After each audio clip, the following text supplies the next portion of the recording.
Un afectuoso saludo a cada uno de ustedes en sus hogares. Continuamos con el trabajo en matemática para segundo grado de educación secundaria y esta semana vamos a desarrollar el tema números decimales en nuestra vida diaria como parte de las actividades de Aprendo en Casa, semana número 9.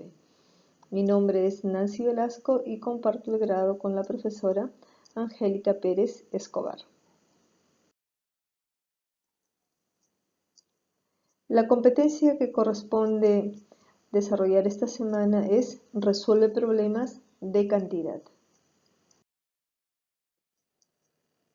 Los decimales son una forma de representar los números racionales. En esta tabla podemos observar la equivalencia que se da entre un porcentaje, una fracción, un decimal, asimismo la representación gráfica de esta fracción decimal o porcentaje en este caso. Por ejemplo, si nosotros consideráramos una fracción cualquiera, por ejemplo 35, vamos a anotar acá, por ejemplo, 35 sobre 100. Esta fracción, si la llevamos a su representación decimal, será igual a 0,35, ¿correcto? Y a su vez, esta fracción también puede ser representada en forma porcentual, y esto sería igual entonces a un 35%. Es decir, de una unidad dividida en 100 partes, estoy considerando 35 partes de ese total. Entonces, como se pueden dar cuenta en el gráfico que estamos presentando, hay una estrecha relación entre lo que es un número decimal, una fracción y un porcentaje. Y eso debemos tenerlo muy presente para poder entender de una manera más clara la relación que existen entre estas tres formas de representar los números.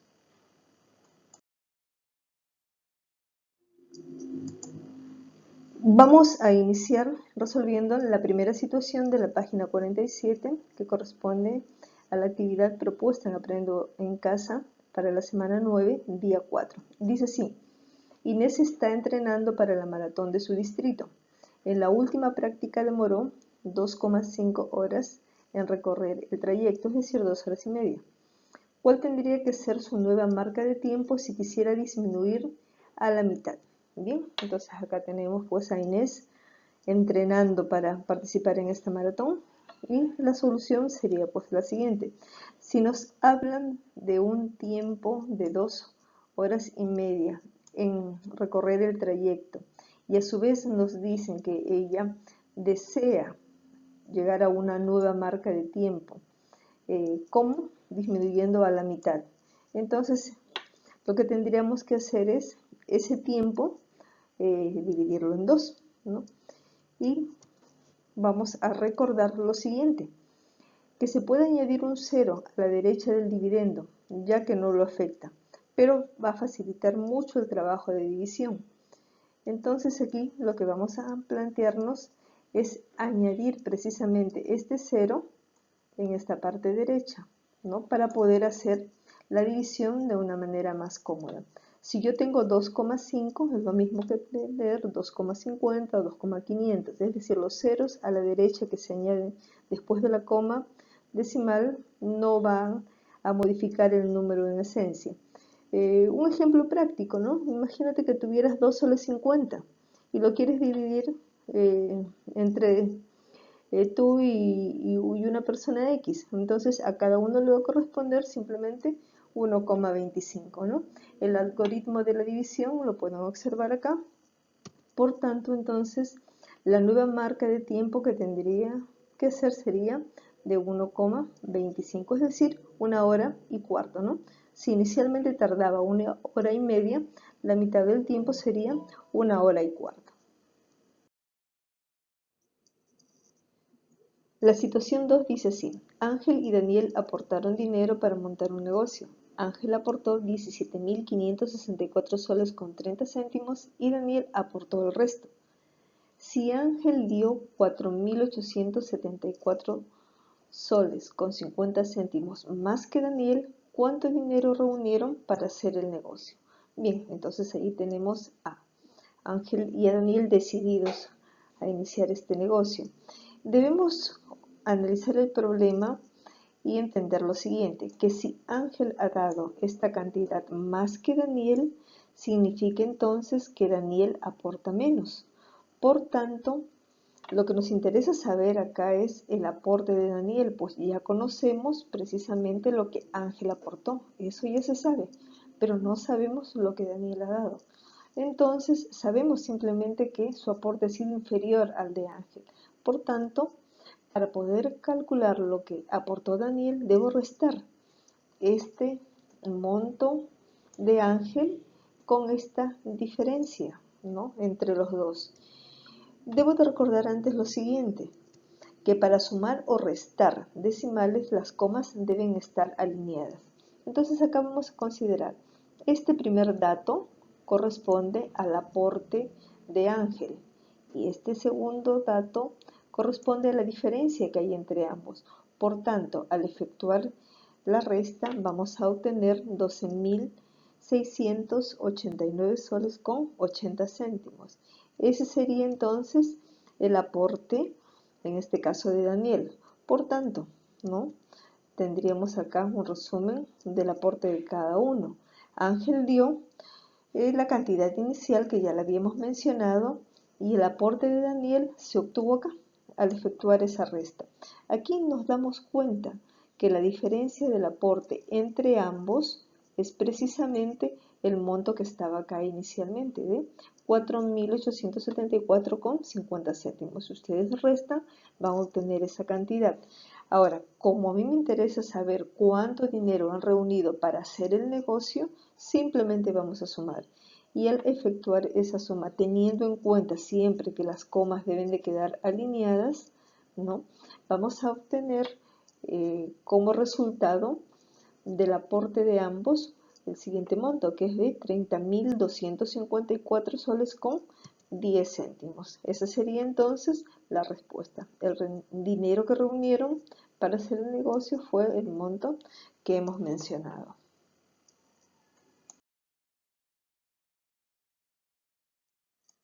Situación 3. Dice así. A partir de la siguiente información, determina cuántos millones de toneladas de micropartículas de plástico se desechan cada año, ¿no? Vemos entonces acá una infografía, ¿no?, con barras estadísticas que señalan los desechos plásticos. Ojo, hay que tener en cuenta acá que las barras que están en celeste vienen a ser los desechos plásticos y las barritas que están de color naranja corresponden a las micropartículas de plástico. ¿Qué cosa es lo que nos están solicitando a nosotros en este caso? Nos están pidiendo hacer el cálculo de los millones de toneladas de micropartículas de plástico. Entonces lo que nosotros vamos a considerar en este gráfico son todas las barras de color naranja y vamos a anotar todos los lugares que están mencionando: Norteamérica, Sudamérica, Asia Central, África, India, China, Asia del Este, Oceanía, ¿no? Entonces vamos a ir anotando cada uno de los datos que aquí podemos observar. Ya sabemos que los datos aquí, repito, corresponden a micropartículas de plástico. Y esto está indicado en millones de toneladas al año. Entonces, en Norteamérica tenemos acá este valor que es 0,14. Para Sudamérica está acá, que es 0,24. Luego tenemos Europa con Asia Central, 0,26. Aquí vamos señalando los datos. Nos queda acá África, lo tenemos por acá, que es 0,13. India, vamos a ubicar India, que es 0,28. Luego tenemos China, 0,24. Y finalmente Asia del Este, Oceanía, que es 0,23. Nuevamente pues aplicamos el criterio que las comas deben quedar alineadas de manera vertical. Al efectuar esta sumatoria vamos a obtener 1,52. Por tanto, la respuesta será que se desechan 1,52 millones de toneladas de micropartículas de plástico al año. Dato muy interesante, por cierto.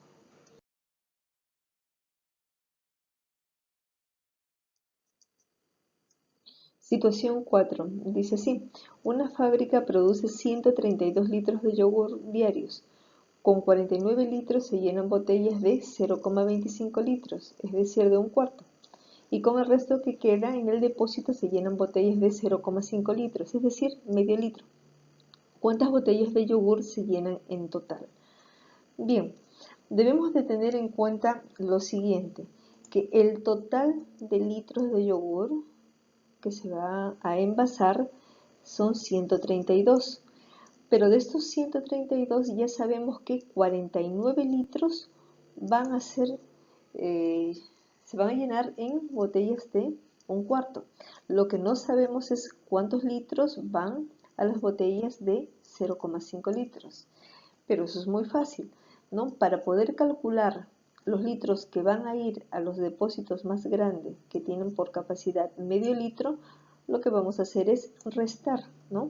Entonces, vamos a tener acá que el número de litros que se llenan en botellas de 0,5 litros será la resta de 132 con 49. Es decir, hay 83 litros que van a ser distribuidos en estas botellas. Lo que no sabemos es el número de botellas que se van a emplear tanto para los 49 litros iniciales como para los 83 que hemos encontrado.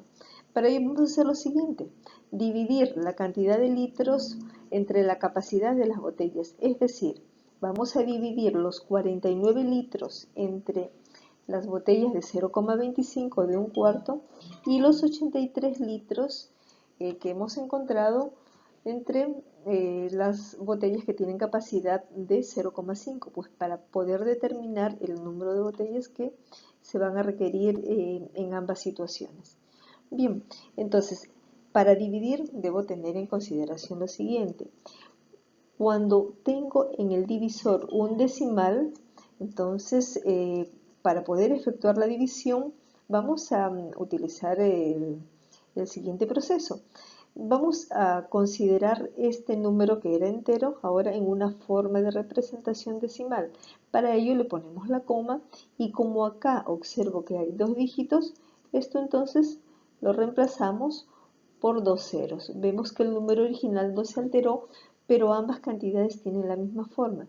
Esto nos permite entonces eliminar la coma y quedarnos simplemente con dos números enteros, que en este caso sería 4.900 dividido entre 25. Y ahora hacer la división va a ser mucho más cómodo, mucho más fácil. Este resultado va a ser 196 por cociente, ¿no? Entonces, ¿qué significa esto? Que vamos a utilizar 196 botellas de un cuarto de litro para envasar los 49 litros de yogur que teníamos inicialmente. Luego, en el otro caso, tenemos 83 litros que lo vamos a dividir en botellas de medio litro cada uno. Lo mismo, como acá nos encontramos con un denominador que está expresado de forma decimal, para poder tenerlos de manera similares, ponemos la coma y acá necesito en este caso solamente un cero, pues acá después de la coma solamente hay un dígito. Vemos que ahora ambos tienen la misma forma de representación, ya puedo suprimir la coma y dividir simplemente 830 entre 5, que es una división de números enteros y que es muy fácil de hacer. El cociente es entonces 166. ¿Qué significa? Que voy a utilizar 166 botellas para envasar los 83 litros, ¿no? Botellas de medio litro cada uno. Por lo tanto, resulta que se llenan 196 botellas de un cuarto de litro y 166 botellas de medio litro. ¿Cuánto nos da en total? Debo de sumar esas cantidades de botellas. que en este caso son 196 más 166. El resultado es 362. Por tanto, la respuesta será, se llenan en total 362 botellas de yogur. Situación 5 de la página 49. Dice así: en los Juegos Olímpicos de Londres 2012, en la categoría de atletismo en 100 metros planos, el estadounidense Justin Gatlin registró 9,79 segundos, mientras que los jamaiquinos Usain Bolt y Johan Buckley obtuvieron 9,63 segundos y 9,75 segundos respectivamente. La pregunta es, ¿en qué orden llegaron estos competidores a la meta? Aquí tenemos entonces una vista de esa histórica carrera donde participa pues Usain Bolt, que tiene pues todo un prestigio ganado por la acumulación de tantas medallas en los Juegos Olímpicos. Como solución planteamos por lo siguiente: aquí tenemos el nombre de los atletas y debajo vamos a considerar el tiempo en segundo. Si observamos acá, pues los valores corresponden precisamente a los datos que hemos ido obteniendo pues en los problemas. Ahora, debo recordar lo siguiente, que una forma de comparar números decimales es la comparación dígito por dígito, de izquierda a derecha, como los números naturales, de los valores en la misma posición. Entonces, si comparo la parte entera, veremos que todos hicieron un tiempo de 9 segundos. Ahora, si comparamos los décimos, acá ya vamos a encontrar una diferencia, ¿no? Que 6 pues, es menor que los otros dos dígitos.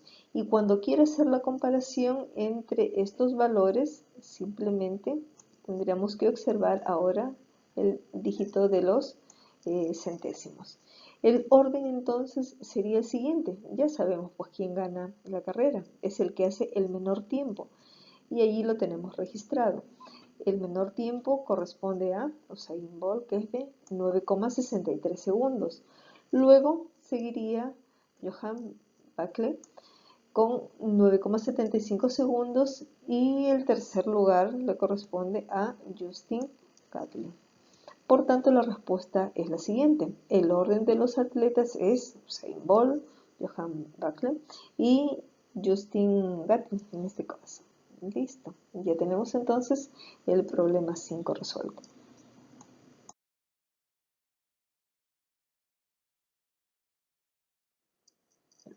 Finalmente, tenemos la última situación, que corresponde a la página 49. Dice así: Lucero visita una tienda de ropa y compra las siguientes prendas, ¿no? Lentes, par de zapatos, correa y blusa, que se presentan en la imagen.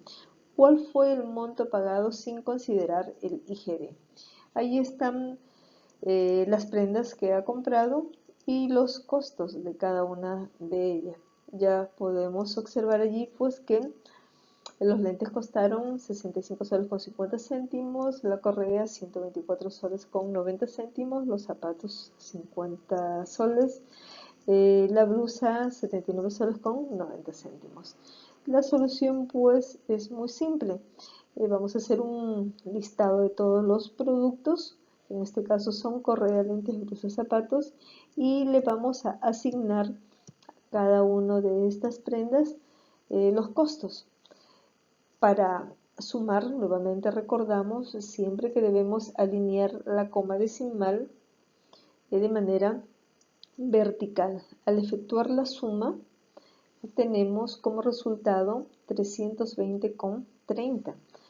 Por tanto, la respuesta será que el monto pagado fue de 320 soles con 30 céntimos, pues por la compra de todos estos productos.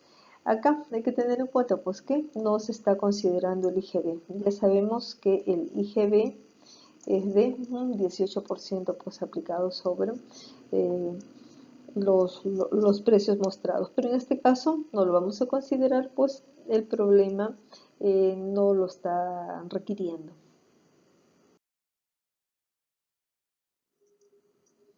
Bien, con esto estamos culminando la explicación de la semana 9. Ahora les corresponde realizar las preguntas del formulario. Nos estamos encontrando la próxima semana para un nuevo video. Saludos a todos.